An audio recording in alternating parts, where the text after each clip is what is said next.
Hi guys, it's Kelly here and I'm back with another video for Honeybee Stamps. Today is the Halloween release, and in this release I have a new stamp set coming out. This is called Bloom with Grace, and it is some sunflowers as we head into fall with some really great sentiments. You know how I feel about honeybee sentiments. So we're going to stamp these out and then color them up with our Copic markers. And we're going to talk a lot about selecting marker combinations. That's not, I mean, we touch on it, I guess, a little bit here and there in the videos, but it's nothing I've ever devoted a whole video for. And I think that, well, it's probably long overdue, but I think that it'll be helpful to you guys if you're maybe not super happy with the way that your coloring is looking. So I do use an alcohol safe ink. I'm using the Be Creative black ink here. And then I am stamping mine twice because I prefer a bolder black outline if I'm coloring black outline images. And then we're going to get right into the coloring. So you may notice that there are some that are already colored. I've pulled a combination here that is part of the same Copic color family. That's how Copic describes them, and what makes them part of the same family is the letter that they are assigned. So here we're working with yellows, so they are a Y. A YR is a yellow red, which is an orange. R is red. You get what I'm getting at here. And so the other thing is that first number will tell you kind of the saturation, the brightness of it.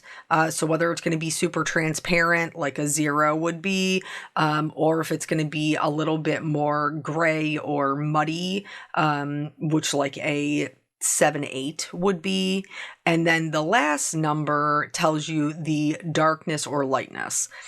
So this is the same Copic family because it's a Y0, and then I've used a 00, a 02, a 04. I don't own the 06, so I skipped it, and a 08. Now you would think because you're using markers from the same Copic color family that would set you up for success.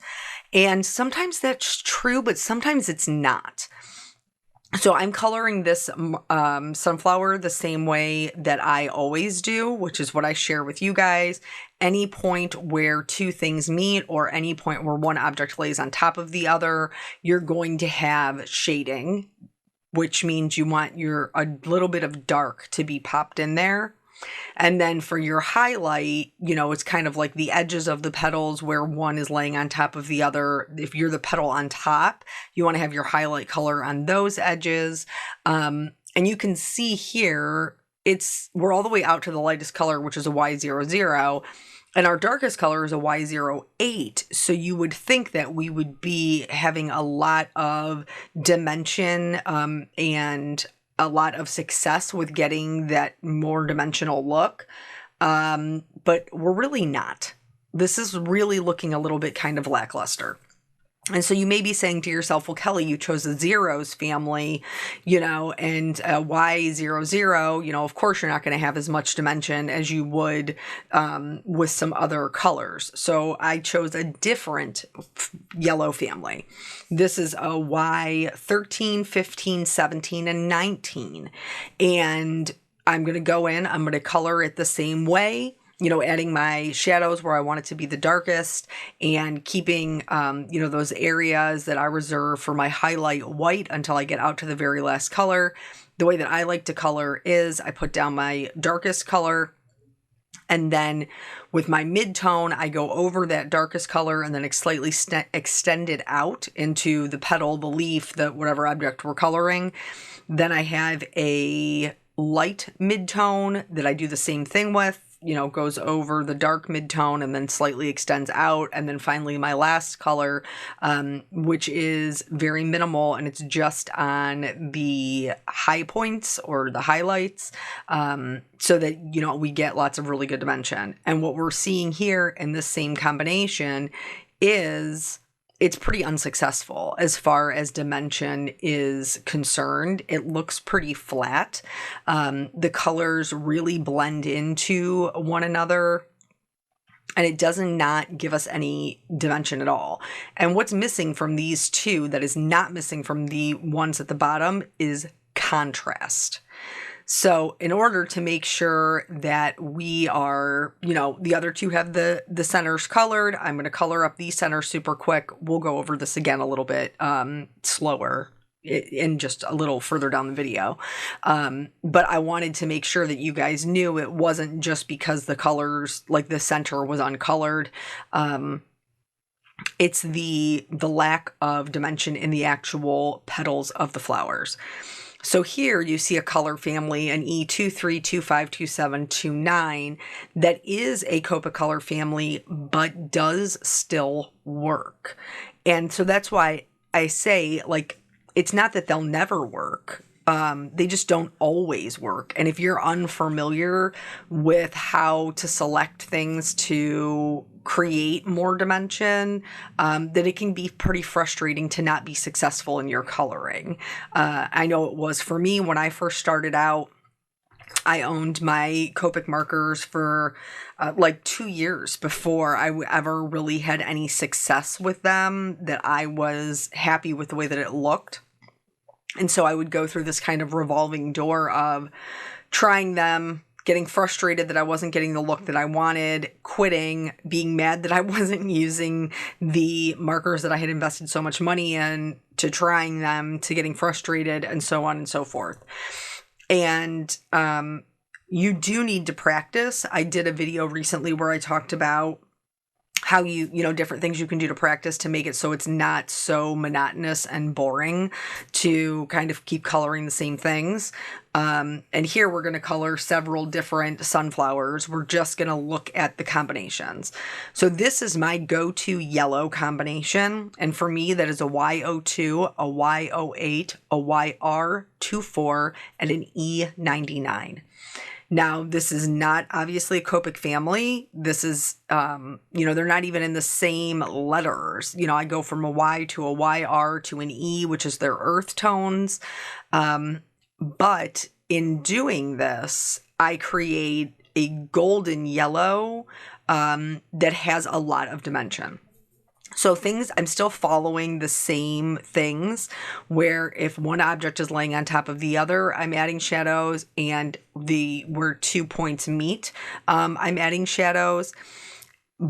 I know darker colors are scary. You don't have to add a ton. You can see here, I'm going to go in and add all of my darkest shadows right out the gate here for you to see. And you can see there's still tons of white.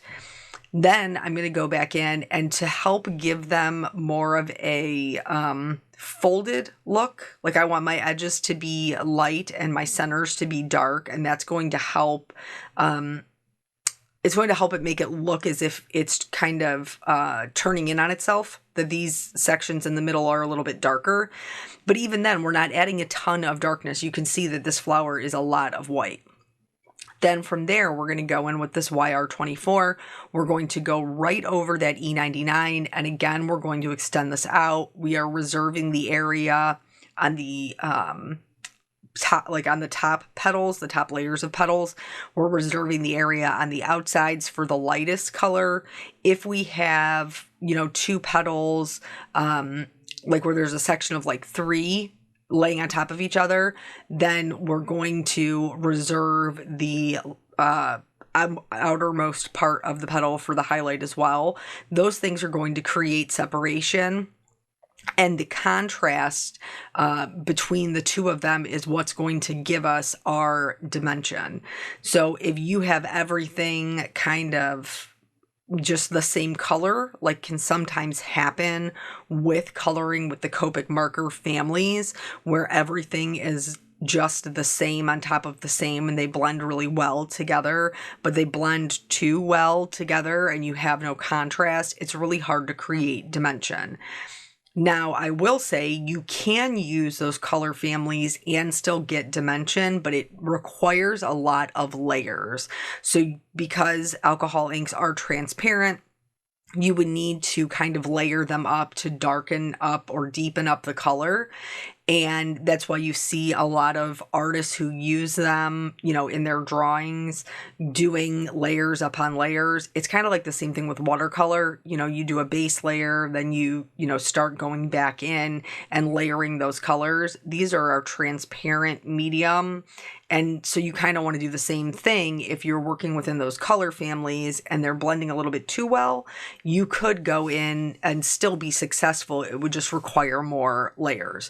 I am a very impatient colorist. I'm a very impatient person, let's be honest here. So I tend to kind of bolster up the contrast between my colors, which helps me to be happier with my coloring a little quicker. Either way is going to work. And maybe you're a person who, you know, you don't necessarily like how much contrast is in my coloring, which is totally fine. You can play around with it, you know, to get something that you're going to be happy with that's still going to have dimension. So this is my go-to combination, as I previously said. But you can look at this, and I think sunflowers, a lot of times people are like, oh, they're just yellow. That's not entirely true. Some are yellow, some are a bit more brown, some are a bit more red, some are, can even have like some pinks and purples in them. So here, doing the filling in the center, I did just want to mention this. I didn't mention it with the, you know, full bloom. Basically, you know, there's two separate areas in the center of the sunflower. They're normally full of seeds, and when they're not full of seeds, they can be a bit darker like this. So all I'm doing is I am creating some dimension by putting the darkest part on the outside and then leaving a portion of the inside edge of that outside part. Gosh, this is really hard to explain. So the inside edge I'm leaving a bit lighter, which will help then make the center look darker. For this particular flower, I did my regular normal go-to, and this is what I would recommend to help you kind of experiment. So I wanted this to be maybe a little bit darker, a little bit more on the red side. So I chose an E09, and now I've made that my darkest color. And I'm still doing a 4-color blend. I'm dropping off the Y02. And so now my lightest color is a Y08. I'm still blending with the YR24 and the the E99. But now I'm adding in a little bit of red with that E09 to help it look just a little bit more on the brown side or a little bit more on the red side. You know, you can kind of play around with this however you would like. But one of the things that I would highly recommend, which I will show you as we get further into the video, and if you've watched my videos before, you've heard me recommend previously, is the hex chart from Sandy Allnock. So traditionally, a Copic chart will give you the colors, but they kind of break them down into sets, or they break them down into like a traditional color wheel, like pie slices. Here, I've sped this up quite a bit just because I wanted to show you, you know, we still follow all the same rules and color it the same way. We're just going to get a different result just because we swapped out that one extra color. And here's me going back in, just kind of blending that out, making sure I'm happy with it. So now that we know those same things, you know, that having that contrast is what's going to help create a little bit of dimension, I am going to go back in. This is the one where we use the Y0 family. And I'm just adding in this YR24 where I want it to be like the deepest, darkest points. And you can see even just adding this, which is really a mid-tone. It ends in a 4. It's not a super dark color, but just adding this little mid-tone is already going to give us a ton more dimension than we already had. Back to the hex chart. So they typically do the Copic ones as like a pie chart, like your traditional color wheel, or they list them down in like 3 or 4 color families. What Sandy did with the hex chart, which took an immense amount of time, and it's reasonably priced. I think it's like $5 or $7 or something. I've had mine for so long, I don't remember what it is exactly. But what she did was she broke them down into hexagons by color, which means you can very easily see what colors you have that are similar to each other, allowing you to make it so much easier to find, oh, what would be a slightly darker color that will give me more dimension or more contrast. This is the hex chart here. Here with this one, the Y1s family, that 13, 15, 17, 19 is a little bit more kind of on the orange side of yellow. So you can either choose to use like a Y26 to bring that back around to like a golden color, or you can choose to go more orange. Now, if you guys watch my videos, you know that I love when things are matchy-matchy, and I knew by going more orange that it was not going to be matchy-matchy, but I did it anyway. And now I'm going to also be honest, like I was so mad about the pictures because I was like, oh, it doesn't match. But nobody else is going to care. I mean, the coloring was fine.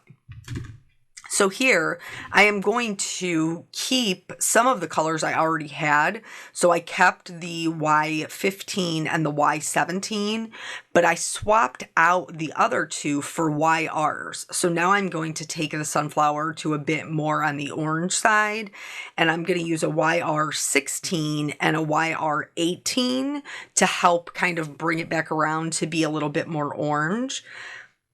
I did not leave it in because it was getting a little redundant, coloring all the sunflowers. But the one that you will see in the finished card, I did the same color oranges. I kept the Y17, the YR16, the YR18, but you remember the one that we just did where we made it like a little bit more brown and our darkest color was the E09? Because the E09 is a little bit more on the orangish red side. I brought that one in for an even darker color, and that worked really nicely as well. But we have to have that contrast in order to create the dimension that we're all kind of looking for. So now that I'm onto my last color, you can see this is definitely much more orange than it was before, but it also has a lot more dimension than it did before. Sometimes just the over blending of things, you guys can't see them. You only see them on the camera, but my coloring is not all blended in. You can see the different colors. Sometimes it's more blended, sometimes it's less blended, but you can definitely tell that there's a difference in colors. So I wanted to show you the same thing because yellows are a bit hard in general, but I wanted to show you the same thing is true with greens. So this is the YG family. I like a yellow green, and I'm using the 1, the 3, the 5, the 1, the G, the 5, and what is the other one? The 9, I think, YG09. And they're very, very similar. Here is the G family. And again, they're very similar. This is a G05, a G07, and a G, what was the other one? G5, G7. This is my go-to combination. But I'm trying to remember what the other one was. Maybe a G3? Maybe G3. But my go-to combination is, again, just like the yellows we talked about. They're not in the same family. So I have a YG01, a YG03, a YG17, and then a YG67. So they are pretty far apart. But again, I'm just going to speed color this with the traditional color family so that you can see what that looks like with the traditional colors using the, the YG zeros. And once again, same thing as before, we're not getting a ton of dimension because they are transparent. Lighter colors can remove darker colors. It can kind of blow them out.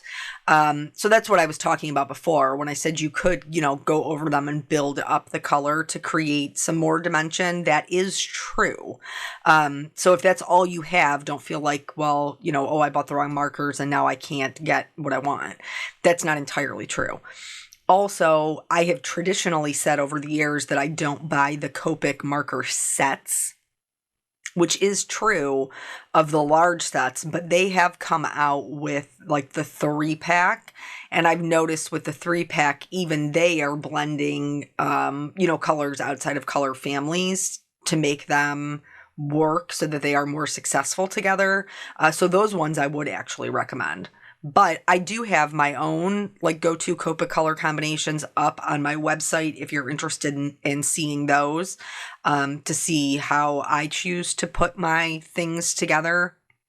And like I said, for some of them, like the colors, a lot of times I do use the color family the way that it's intended, and I'm very successful with that.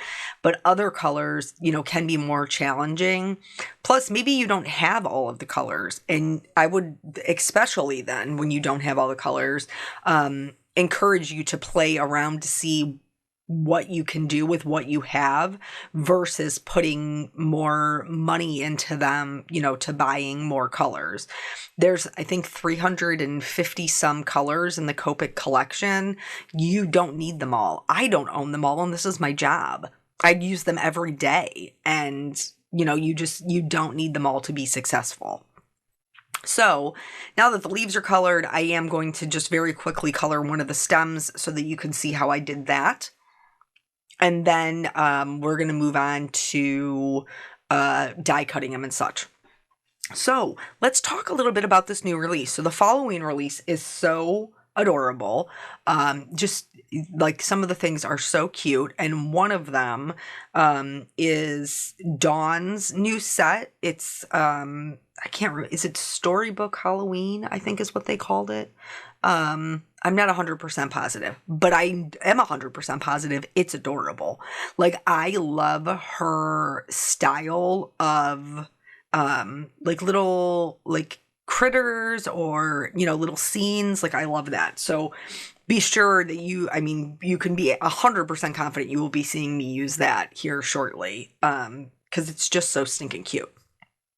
But outside of that, they have some new lovely layers that are amazing. I used a lot of older products to combine with my sunflowers, like the Autumn Splendor cover plate. I used the fall layering frames. I used the Spring Vine layering frames.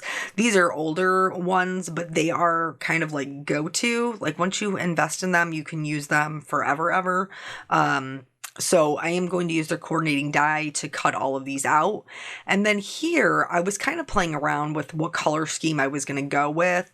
And I thought maybe I was going to use the teal, but I didn't love the bright green with the teal. So I picked out a YG95, which is still in the yellow-green family. It's just a lot more muted. It starts with 9. So we talked about that. It's going to be a little bit more muddy, a little bit less saturated. And I went with that. I didn't end up using any of the teal though, ironically, but it's still a good fall combination. So here, this is one of the layers from the Spring Vine. You may recognize that white one from a card that I made earlier in the week that I didn't end up using it for. But I also pulled out, this is the Autumn Splendor cover plate and the Fall Leaves 3D embossing folder. I have to kind of show you this part, even though I didn't use it, because I used the leftovers. I hope. So I didn't want to cut it out completely. So basically, with the cover plate, I'm just going to put a little bit of tape on the back. I'm going to wrap it around to the front. For the 3D embossing folder, I needed to re-ink my Be Creative Gold Pigment ink anyway. So I was like, I'm just going to go ahead and re-ink it, and then I'll use the a brayer to kind of pick up some of the ink. So basically, when you re-ink your ink pad, you would just put this on top. You would let it kind of settle in until your ink pad, which sometimes it does take a while, but, eventually it does settle in. I chose to be, I told you earlier I was impatient, right? So I am going to use my brayer. Make sure you're using the brayer with the feet up, because otherwise, if you go to roll it with the feet down, you're going to have problems because it's going to stop. That's the whole purpose, is so that it doesn't roll away. But I'm going to pick up that gold ink on my brayer, and then I am going to put that onto my 3D embossing folder with the pattern side up. And I'm going to go in all different directions to make sure that I can get as much coverage as possible. Then I'm going to put in my piece of craft cardstock and I will run it through. But do you see what's left over on the brayer? That has a little bit of pattern to it because we ran it over the leaves. So I'm going to use what's left over on that brayer right over top of my Autumn Splendor cover plate die cut piece, and then I'm going to go ahead and clean it off. From there, I figured out what my game plan was. Notice no teal in sight. I decided against the teal and just went with the navy. Blue was my boyfriend. Nobody's surprised here. And so what I did was I went through and I glued all of the flower clusters together so that I could work them as one piece. So for this one, you know, I'm gluing them together. I'm going to put this extra little piece there, and then I am going to add some splatters. I could not help myself. I think in most of them, like, you can only see them just a little bit, but I just felt like it needed some shine. So I did add some gold perfect pearls to a little bit of water and did some kind of fine mist splatters. Truly the only one I think you can really see it on is the one with the 4 corners that are die cut out. I suppose you can see it a little bit on the one that uses the cover plate, but because we did the brayered gold on there, they don't necessarily stand out. But I did it anyway. The other thing I did was this particular ink, if you want a gold edge, like a lot of times for gold heat embossing, I will like stick the side in like you see me doing now, so that I can get the gold ink on the edge, and then I can add my, I can either leave it like that and heat set it, or I can add gold embossing if I want even more shine. The other thing that you can do, like this is kind of a hard shape to get into all of the corners because it has some rounded areas, is you can use the re-inker. So I just put a little bit on my ink pad. You could also put a little bit just on a non-porous surface like your glass mat or, you know, anything like that, and pick it up with a paintbrush and apply it that way. So that's what I'm doing here on the parts that are rounded, to make sure that I get a good even application. For the one on the right, which I cut up the middle, and then I also used the fall layering frames to add a bit of a detail edge to the navy piece. I'm going to add it to the edge of that navy piece as well. And then this is just gold embossing powder. I'm going to sprinkle it on. I did not treat this with my anti-static tool, so I'm going to have some ink that's kind of sticking in places that I don't want it. In order to clean that up, I just use a round paintbrush because they come to like a tapered tip. So I'm able to just, you know, move anything off that I don't want on there. And then I will go ahead and heat set that. I typically will try to do like one corner or one side, and then once that's set and it's cooled off, it will then give me a handle to go ahead and heat set the rest of it. I did this to both of them, to this piece and to, like I said, that navy piece that had the die cut out of it. I'm also going to do my sentiments on this navy with the gold pigment ink. So this time I do treat with my anti-static tool because I care about where it goes. Since these are a finer script that's kind of just more popular nowadays, since they are that fine script, we want to make sure that we're not getting embossing powder anywhere we don't want it, and we're also want to make sure we're not like smushing down our stamping. So I kind of ink it up, gently tap it, and then I ink it a second time and gently, you know, push it down, so it's not like smushing the ink out. Then I can go ahead and add my embossing powder and heat set that. Always still magical, even though I've been crafting for years, I still love a metallic heat embossing. So then these I can do the coordinating dies with to cut those out. And now normally when you guys see my videos, like I do put together the whole card. This time, because we concentrated so much on selecting the colors for our Copics and talking about that as the focal point, I did not include the putting together of the card for every single one of them. But I will tell you that I did go in with foam tape for this one. So I'm going to adhere it so that it's like right across the middle of that piece. And then that way I can add the foam tape behind it. So it creates, like the sunflowers create almost like a bridge across that, that like navy piece. And then I can add my foam tape behind that and go ahead and adhere it down to my white card base. And that's just going to add just a little bit of extra interest because it'll have a little bit of height.